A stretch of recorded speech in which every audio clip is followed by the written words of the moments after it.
Ante la crisis política que estamos viviendo, seguramente si les preguntamos, ¿hay que hacer cambios en nuestro sistema político? Ustedes dirán sí. ¿Qué cambios hay que hacer? Nos acompaña esta noche Alfredo Torres, director de Ipsos, porque ha venido a compartir con nosotros los resultados de un estudio, gracias Alfredo por acompañarnos, de un estudio precisamente sobre algunas reformas sobre las cuales se hizo una encuesta que creían los ciudadanos respecto a algunos de estos cambios. Y vamos a empezar mostrándoles los cuadros para tratar de entender qué aprobaríamos o qué desaprobaríamos los peruanos dentro de ello. Vamos con el primer cuadro para analizarlo. A ver, una opinión ante reformas políticas. Si me ponen el primer cuadro, dice, en general, ¿diría usted que está de acuerdo o en desacuerdo con acusar y destituir a un presidente de la República en ejercicio por delitos muy graves como corrupción, abuso de poder o crimen organizado?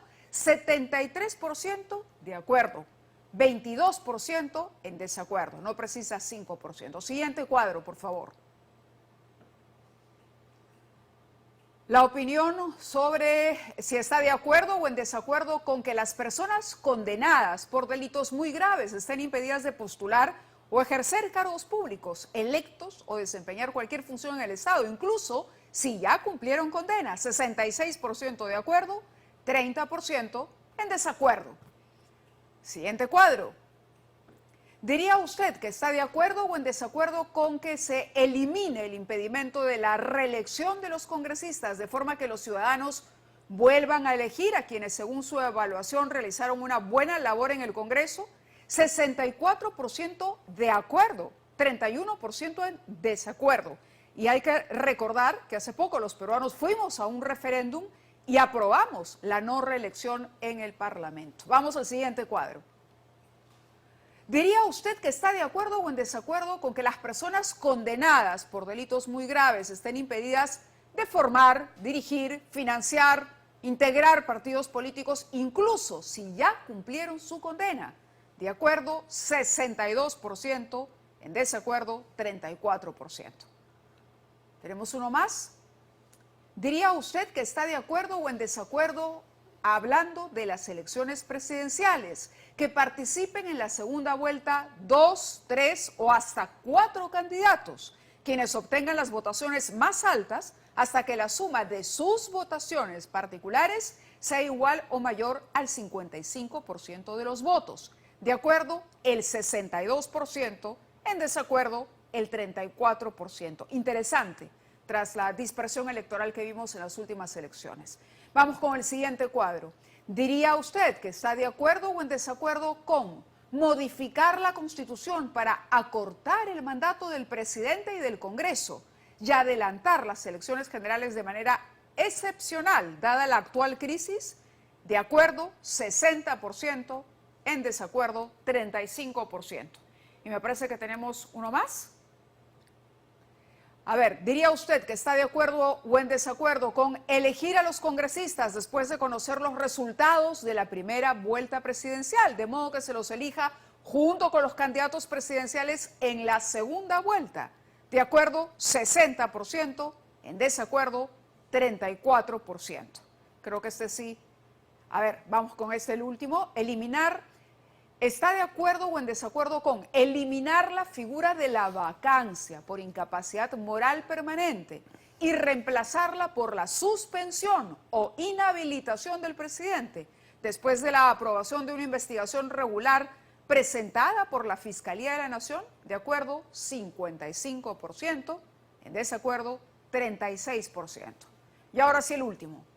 ¿Diría usted que está de acuerdo o en desacuerdo con, a la mitad de su periodo de 5 años, volver a elegir a la mitad del total de congresistas y que se elimine la figura de la disolución del Parlamento? De acuerdo, 53%, en desacuerdo, 40%.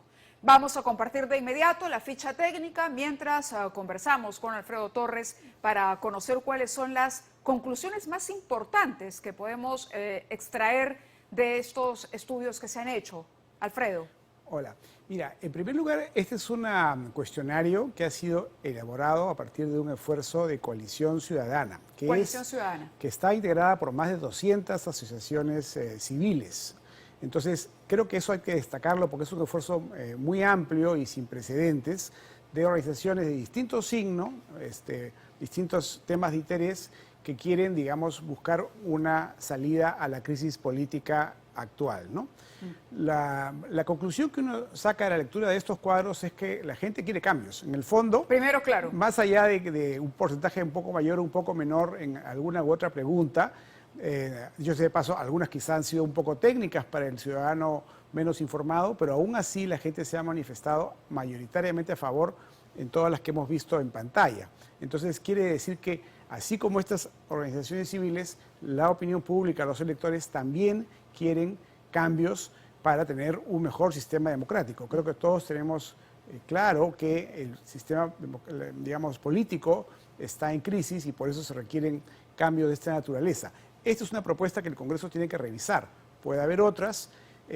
Por ejemplo, aquí se habla de que la presidencia, digamos, cambiaría el Congreso a la mitad del periodo de 5 años. También podríamos tener un presidente que dure 4 años y un recorte de gobierno, mandato, de así es gobierno. como es en otros países, ¿no? Que el periodo presidencial es de 4 años y entonces el cambio al cual se hace referencia en esta encuesta parlamentario sería a los 2 años. En fin, se pueden hacer ajustes, pero la idea general es que hay que hacer cambios con el objetivo de que mejore nuestro sistema político. Bueno, una de las conclusiones que podemos extraer entonces, primero, la gente quiere cambios. Cambios vinculados a la lucha contra la corrupción. Sí. Incorporar, por ejemplo, delitos graves como corrupción en una de las causales para vacar o suspender al presidente. Sí. Igual que los parlamentarios y que nadie con antecedentes ocupe cargos de elección o designación en el Estado. Sí, ese es un tema central que se ve en dos digamos, momentos en esta encuesta, ¿no? Uno es en cuanto los candidatos postulan, ¿no? Se pregunta y la gente responde, no queremos que postulen personas que han cometido delitos graves, así hayan cumplido su condena. Tenemos el caso de un dirigente radical que ha estado en prisión 17 años. Antauro Humala ha cumplido ¿no es su claro, condena y ha anunciado una su persona intención de postular. con esa trayectoria, digamos, con esos antecedentes, según la opinión pública, no debería permitirse que sea candidato, ¿no? Y el otro ángulo es para la manera como se resuelve el problema de un presidente que puede cometer actos de corrupción, ¿no? Lo que dice la encuesta es que hay que ir pues por el camino mucho más claro, que la Fiscalía sea la que presente una denuncia y el Congreso, después de un proceso que en otras partes se llama impeachment, lo destituya, ¿no? Y no por el modelo que tenemos actual, que es un poquito grueso de incapacidad moral, que es claramente impreciso, ¿no? Claro, ¿tú sientes que hay un respaldo a la Fiscalía, al trabajo que está realizando la Fiscalía, digamos, en la lectura entre líneas de estas respuestas? Sin duda, porque lo que vemos es una preocupación grande por la corrupción y una necesidad de que tengamos, tanto a nivel presidencial como a nivel del Congreso, personas con una trayectoria más limpia. Y lo que viene haciendo la Fiscalía de manera persistente y valiente es justamente investigar y incluso detener preliminarmente cuando encuentra pues indicios graves de hechos de corrupción que están ocurriendo hoy en las altas esferas del poder, ¿no? Muy bien, te agradezco mucho que hayas estado con nosotros compartiendo estos resultados tan interesantes. Gracias, Tenemos que ir a una pausa, pero regresamos con más aquí en Panorama.